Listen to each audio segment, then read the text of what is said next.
Hello, మీరు ఎప్పుడైనా ఆలోచించారా?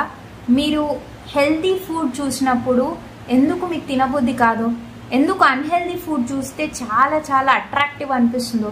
మీ ముందు ఒక ప్లేట్లో చిప్స్, ఒక ప్లేట్లో సలాడ్ పెట్టినప్పుడు మీకు ఎందుకు చిప్సే తినాలనిపిస్తుంది? ఎప్పుడైనా దీని గురించి ఆలోచించారా? సో ఇదొక ప్రాసెస్. ఎప్పుడైతే మనము ఒక అన్హెల్దీ ఫుడ్ తింటామో, లైక్ చిప్స్ కానీ హైలీ క్యాలరీ ఫుడ్ తీసుకుంటామో, మన బ్రెయిన్లో హిప్పోకాంపస్ అనే ఏరియాలో ఒక మంచి మెమరీ లాగా స్టోర్ అయిపోతుంది. దీనివల్ల డోపమిన్ రిలీజ్ అవుతుంది, హ్యాపీనెస్ వస్తుంది.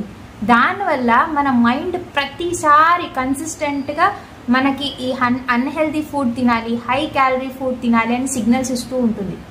ఒకవేళ తినలేదనుకోండి, ఒక టైప్ స్ట్రెస్ కూడా రిలీజ్ చేస్తుంది.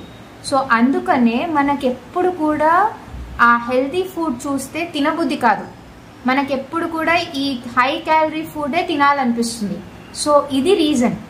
అండ్ దీని తర్వాత ఏమవుతుందంటే మన గట్టికి కూడా అలవాటు అయిపోతుంది. ఆక్సిజన్ అండ్ గ్లెరిన్ లాంటి హార్మోన్స్ రిలీజ్ చేసి ప్రతిసారి హై క్యాలరీ ఫుడే తీసుకోమని మన బ్రెయిన్కి సిగ్నల్ పంపిస్తూ ఉంటుంది.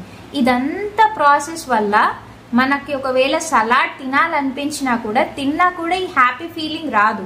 సో అందుకనే మనకి ఎప్పుడు కూడా ఈ చిప్స్ తినాలి, లేకపోతే నూడిల్స్ తినాలి, ఈ జంక్ ఫుడ్ తింటేనే ఆ హ్యాపీనెస్ అనేది మళ్ళీ మళ్ళీ రిపీటెడ్గా వస్తుంది. కాబట్టి ఇది మీరు అర్థం చేసుకొని స్లోగా హెల్తీ ఫుడ్ని మీ డయట్లో అలవాటు చేసుకోండి.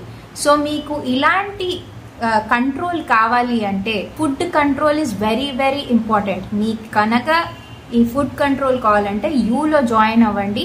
యూలో మీకు ప్రాసెస్ చెప్తాము, ఎలా మీరు హెల్తీ ఫుడ్ అలవాటు చేసుకోవాలో. Thank you.